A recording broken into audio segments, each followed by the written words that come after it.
जय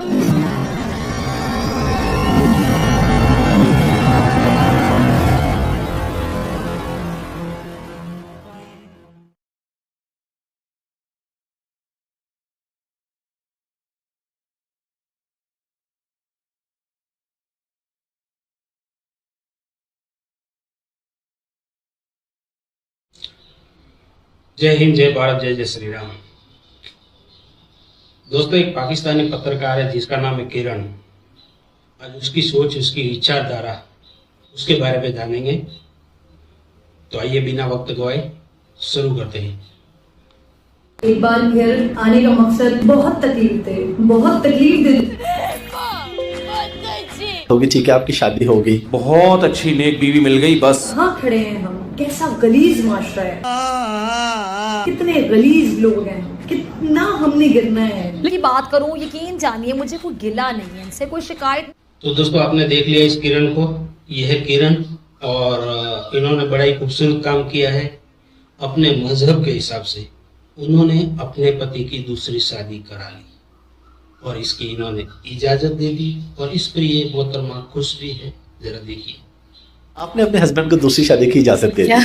तालियां होनी चाहिए इसके लिए। बेवकूफ लोग हैं, कानून बनाने से पहले खोपड़ी इस्तेमाल नहीं करते। तो ये आपने मुफ्ती तारिक मसूद साहब को सुनने के बाद इजाजत। शरीयत में जरूरी नहीं है सेकंड मैरिज के लिए पहली बीवी से इजाजत जरूरी नहीं है। नहीं, पहले से ये उससे पहले की बात है। इसकी फजीलत ये है कि जब इजाजत लेने जाएंगे तो पिटेंगे तो तकलीफ होगी। मेरा इजाजत देना या ना देना, बिल्कुल दोस्तों, इसकी इजाजत देना ना देना कोई मायने नहीं रखता है।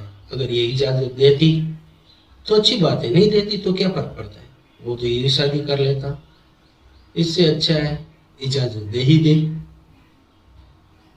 तो इजाजत दे के कम से कम दुनिया के सामने तो ये कह सकती है कि मैंने इजाजत दे दी, जबकि इसका इजाजत देना या ना देना कोई मायने नहीं रखता है। ये है पत्रकार, सोचिए, ये है पत्रकार।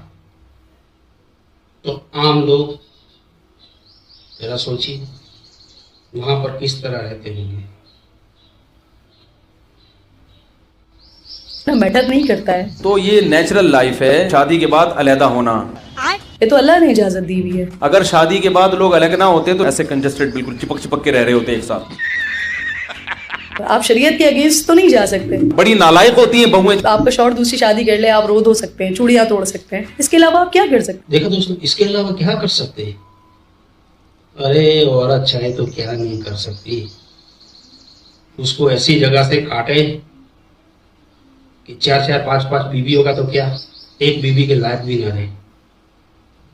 दोस्तों, ये जो मौलवी भी बीच बीच में आपको दिखाई दे रहा है, ये भी 3-4 लेके बैठा है। 4 तो ये लोग कम से कम ला ही सकते हैं, और अगर 5वीं लानी है तो यहाँ तो उन 4 में से एक बीवी टपक जाए या फिर समझ लीजिए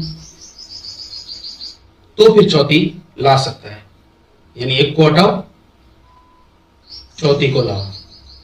यानी कि 4 से ऊपर आप नहीं जा सकते, और जाना है तो 4 में से जो पीछे वाले नंबर है वो कम करते जाइए। ये पाकिस्तान की खूबसूरती है, इनके मजहब की। देखिए आप, अरे बड़े खतरनाक लोग हैं। ऐसे तो फिर आप सारी जिंदगी कमारे ही रहोगे। किसी को इजाजत दी हुई है, आखिर क्यों? अल्लाह ने किसी रीजन के तहत और किसी वजह से इजाजत दी हुई होगी। अल्लाह तौबा। ऑब्वियसली हूँ तो मैं औरत ही ना। हाँ। मैं नहीं मानता। और हर औरत मतलब अपने शौहर पे एक हक रखती है। ये दोस्तों, इनको इजाजत जो दी है वो अल्लाह ने दी है, लेकिन किस वजह से दी है ये इनको नहीं पता है। किस वजह से दी होगी? जब अल्लाह ने दी है तो कोई न कोई तो वजह होगी।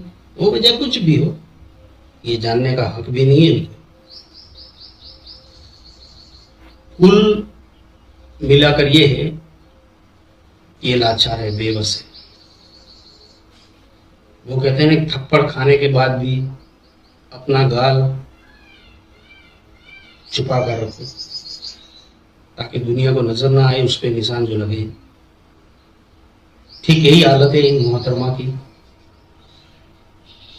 मीडिया एक समाज सुधारक भी कह सकते हैं हम, हमारे समाज पर बहुत बड़ा प्रभाव डालता है। ये है पाकिस्तान का मीडिया, तो ये है एंकर पाकिस्तान के, जो खुद इतने बेबस और लाचार है। डेंजरस है, इतना भी ब्रॉड माइंडेड बनने की जरूरत नहीं। लेकिन उसके साथ साथ मैं एक मुसलमान भी हूँ। इस बुनियाद पे तलाकें मत दो, घर मत उजाड़ो। वो मुसलमान हूँ अल्हम्दुलिल्लाह कि जिसके यहाँ से सारे कॉन्सेप्ट्स क्लियर हैं। मैं उनको अप्रिशिएट नहीं कर रहा। ये वो मुसलमान है जिसकी यहाँ से खाली है।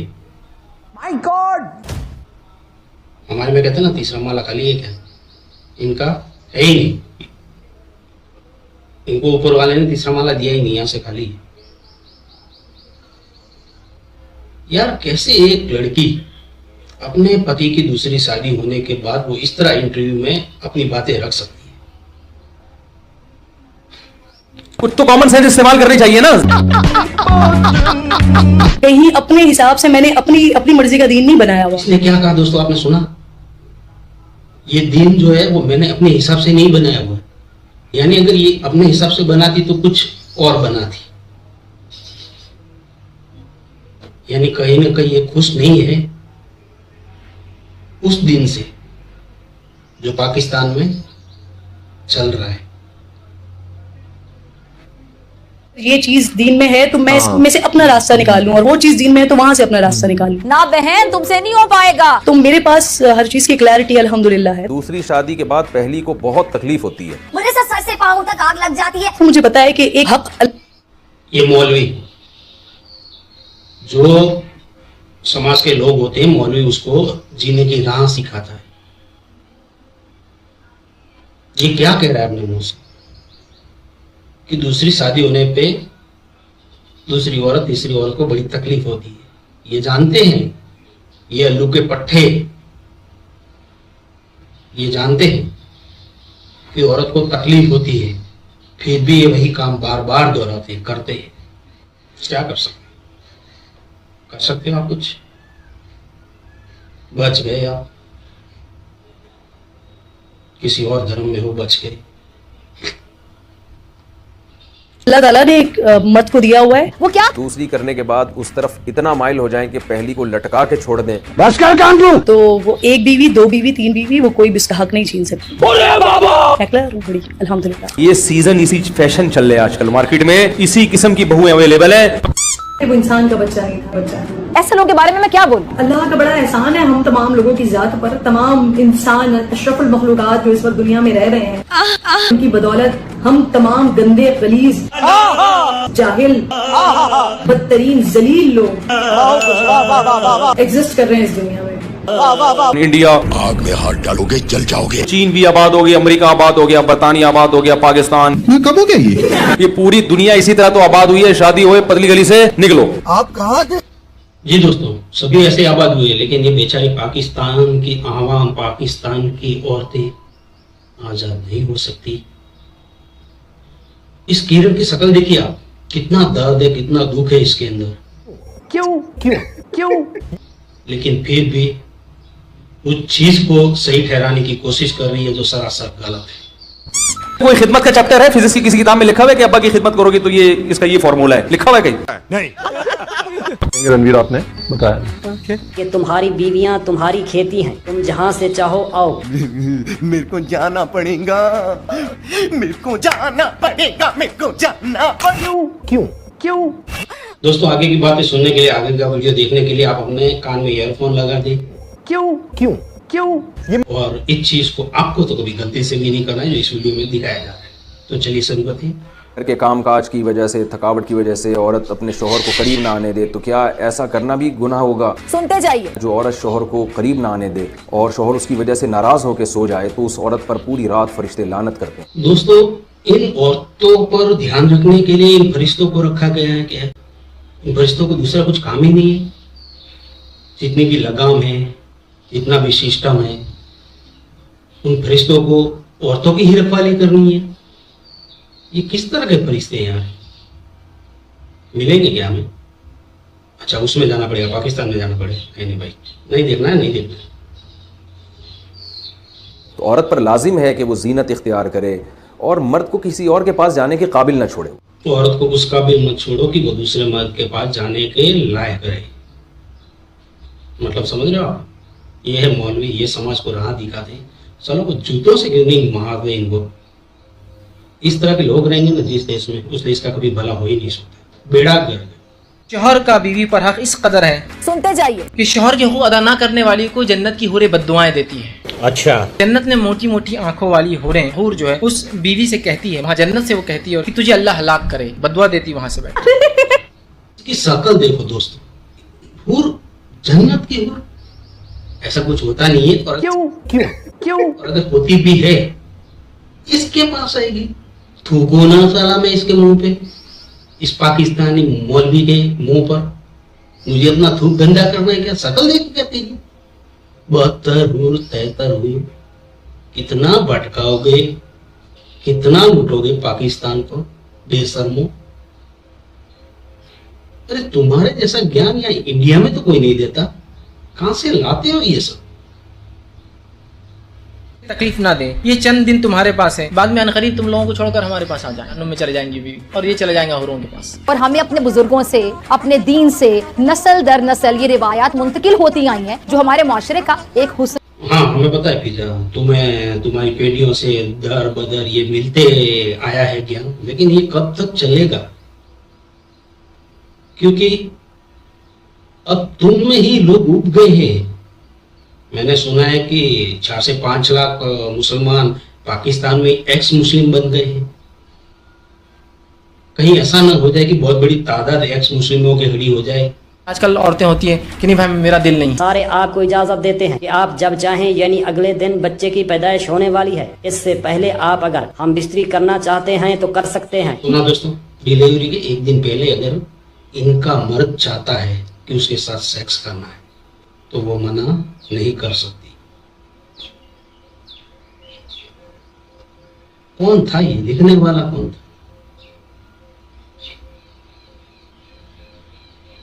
और क्या लिखा है उसने सोचा था? और ये मौलवी ऐसी बातें कुछ है भी तो बड़े शौक से बताते। इनके अंदर शर्म नाम की तो कोई चीज है ही नहीं। तुम्हारी माँ भी है, तुम्हारी बहन भी है, तुम्हारी बेटी भी है, वो भी तो एक औरत है। ये सोचकर इज्जत कर लो यार, और इन बातों पे पर्दा डालो। बड़े शान से बताते हो, स्टेज पे माइक लगा के बताते हो। अगर तुम्हारे शौहर तुम्हें ऊंट के ऊपर जो होता है ना रखा हुआ, क्या बोले तुमने? ऊंट के ऊपर जो होता है ना रखा हुआ, ट्रैवलिंग करते, अगर वहां भी बुलाए हम बिस्तरी के लिए तो तुमको जाना पड़ेगा। अमल ठहर जाए तो क्या वो मर्द की शहावत को पूरा करने के लिए हाथ इस्तेमाल कर सकती है? नहीं कर सकती। मर्द को 2-3 दिन ठंडी शरबत पिला दें, इंशाल्लाह वैसे ही ठंडा हो जाएगा। ज़ौजा से के हाथ के जरिए इंसान डिस्चार्ज हो सकता है। ज़ौजा के साथ तो ये जायज है। अपने हाथ से अपनी ख्वाहिश पूरी करने की शरीयत में आपको इजाजत नहीं है। 5 साल का बच्चा जिसकी माँ उसके दूसरे बहन या भाई को लेने के लिए, इसको दुनिया में लाने के लिए हॉस्पिटल में थी, और वो बच्चा जो बहुत ज्यादा एक्साइटेड था अपने भाई या बहन से मिलने के लिए, उसके साथ जालिमों ने उस मासूम से बच्चे के साथ, 7 साल के बच्चे के साथ गैंग रेप किया। क्या बोलूं यार अब मैं। गैंग रेप करने के बाद उसको जान से मार दिया कि वो मासूम बच्चा इन जालिमों को पहचान न ले। कौन है इसका जिम्मेदार? कौन है? किरण, तुम्हारी सोच, तुम्हारी मानसिकता और तुम्हारे ये मौलवी जो समाज में बेचते हैं ना, वही लोगों के दिमाग में घुसता है। जब तुमने किसी को छोड़ा ही नहीं, कोई रिश्ता ही बाकी नहीं रखा है, तो किस बात की वो शर्म करे? इस तरह गुनाह तो तुम्हारे यहाँ आम होने चाहिए। इसको तुम इस तरह मत बताओ, इतना सीरियस होकर मत बताओ। तुम जिस तरह की बातें करते हो ना, उसके सामने ये छोटा गुनाह है। पाकिस्तान में मर्दों ने गधों का भी रेप किया है। पाकिस्तान में मर्दों ने गधों का भी रेप किया है। वाह क्या बात है। अब उनको औरतें नहीं मुहैया हुई तो वो तो गधों पे भी चले गए। अब मुझे बताएं, क्या इसमें भी अब औरतों की गलती है? हाँ भाई हाँ। क्या इसमें भी दुनियावी तलीम की गलती है? बताएं। हाँ भाई हाँ। बताएं, सवाल का जवाब। शैतान आ गया। यही तो कयामत है। ठीक है, 72 हूरें मिलने वाली हैं हमें, और मर्दों को उधर ऊपर जाके जन्नत में 72 हूरें मिलने वाली हैं, हाँ या ना? हाँ भाई हाँ। उनको मिलेंगी जो दुनिया की। दोस्तों, आपने एड्स का नाम सुना है? जी हाँ सुना होगा। एक दौर आया था जब लोगों को पता नहीं था, तेजी से फैला था, लेकिन आपने अभी कई सालों से भी इसका नाम नहीं सुना होगा। लेकिन पाकिस्तान में ये तेजी से फैल रहा है, और गंदी मूवी देखने में इनका नंबर 1 है ऑल वर्ल्ड में। पाकिस्तान, ईमान वाली को 2 महीने का बहुत छोटा सा, इतना छोटा सा कटन होता है, उस कटन के साथ, उस छोटे से बिल्ली के बच्चे के साथ 15 साल के बच्चे गैंग रेप करते रहे। कि बॉडी का नशर हो चुका है, उसकी बॉडी। इतने से बच्चे के अंदर आप सोचिए, इतने से बच्चे में क्या क्या होगा। जो शायद कैट लवर्स हैं उनको मेरे लफ्जों से भी बड़ी तकलीफ है। सुना दोस्तों आपने, बिल्ली का बलात्कार कर दिया 15 साल के लड़के ने। मैं अगर कमाऊंगा तो फिर एक्चुअली तो मैं भीख मांगना शुरू कर देता हूँ। आप बोलो कि मेरे स्टैंडर्ड का नहीं मिल रहा, तो स्टैंडर्ड क्या करो, कम करो। तो अल्लाह चाहते हैं कि नस्ल बढ़े, ये तो फैमिली प्लानिंग वाले कहते हैं कि नहीं बढ़े, लेकिन अल्लाह नहीं मानता इन चीजों को। ये बहुत बड़ा जुर्म है कि आपके लिए अल्लाह ने जिस ज़ौजा को बनाया, आप उसके अलावा किसी और के पास क्यों जा रहे हैं? क्यों? ये सब दोगलापन है। पहली बीवी को बहुत सख्त तकलीफ होती है। जब आप सेकंड मैरिज करें तो फिर पहली को हनीमून उसके साथ पहली के साथ मनाएं। तो दूसरे से शादी क्यों की थी? पहली के साथ हनीमून जाना था तो दूसरी शादी क्यों की थी? पड़ोसी के लिए? सारे इतनी खूबसूरती से बताएंगे कि दुनिया का फायदा है, बच्चे पैदा करो। बच्चे पैदा तुम कर रहे हो, पालना तुमको है, भूखे वो मरेंगे, लेकिन फायदा इसमें दुनिया का क्या फायदा है? दुनिया का बताओ मेरे को। आपने क्या करना है कि फिर दूसरी के साथ हनीमून मनाएं। दोनों को एक साथ नहीं रखना है, दोनों को अलग अलग रखना है। समझ रहे हो? सैंडविच नहीं बनानी भाई साहब, सिर्फ गार्लिक ब्रेड खानी है। ओके, हलवा खाएं और सो